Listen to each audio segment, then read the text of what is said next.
This is super cool. Don't you sleep on the Dollar Tree. All our Legos was from the Dollar Tree. This little Lego box is from the Dollar Tree.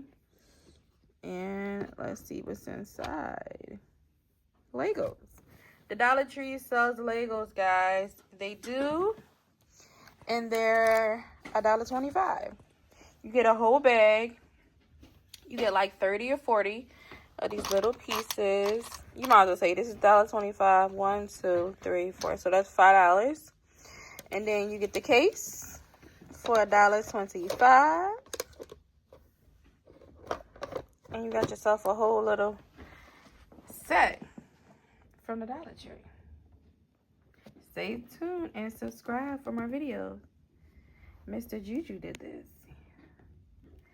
He did the Lego writing on here. Looks awesome.